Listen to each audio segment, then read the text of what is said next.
trembling heard and felt across the United States as the shifting of massive political tectonic plates.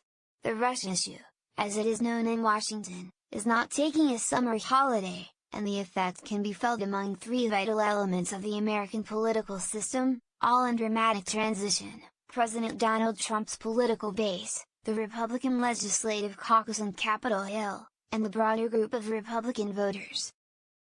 The president's shifting posture on his relationship with Russia, first exculpating President Vladimir Putin of involvement in the 2016 election, then pointing the finger at Russia as the guilty party and finally curling back that accusatory finger, only underlines how preoccupied Mr. Trump is with the various investigations that have the potential of undermining his presidency. On Sunday, Senator Marco Rubio of Florida, one of Mr. Trump's last surviving rivals for the 2016 GOP presidential nomination, said the conflicting messages out and after the Finland summit were not a good moment for the administration. Representative Trey Gowdy, the South Carolina Republican who heads a powerful House Oversight Committee, said Mr. Trump missed a really good opportunity to distinguish the United States from any other country, but especially from Russia. There is no sign that the week ahead will provide much comfort for the White House.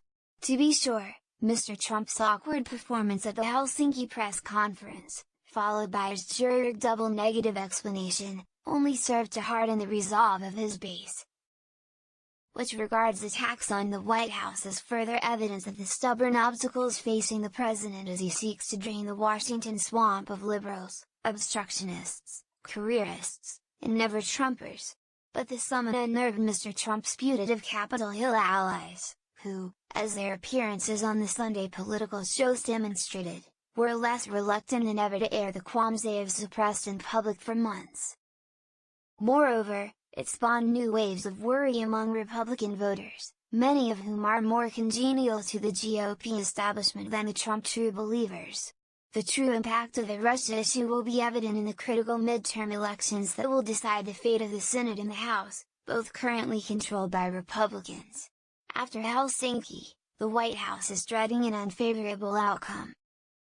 If the Democrats take one or both chambers in the November balloting, the nature of the congressional investigations into the Russia election meddling question, now conducted by Republicans, will change substantially, and in ways the White House trembles to contemplate.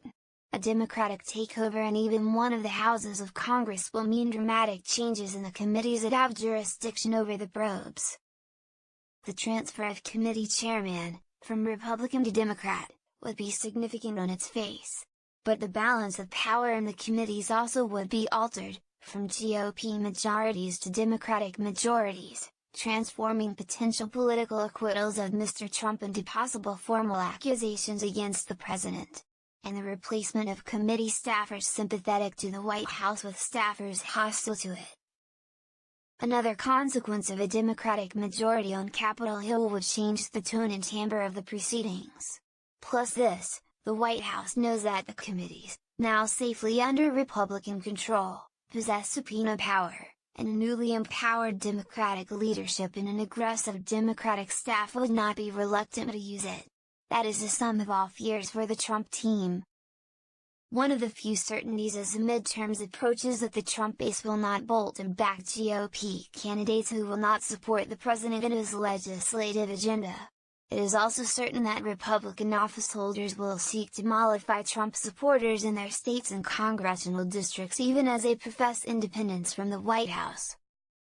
But the great uncertainty is what the broader group of Republicans, those in farm states and industrial areas, where the Trump tariffs will endanger the local economy, along with moderate Republicans and traditional conservatives who support some Trump initiatives but deplore his personal behavior, will do in November.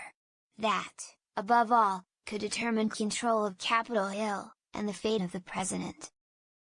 As those tectonic plates shift, the president has not yet put to rest questions about his performance in Finland.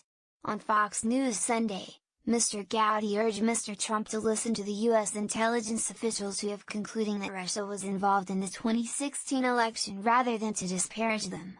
The president either needs to rely on the people he has chosen to advise him, or those advisors need to re-evaluate whether or not they can serve in this administration, Mr. Gowdy asserted. But the disconnect cannot continue, nor can the disconnect between the president's performance and the anxieties of Republicans like Messrs.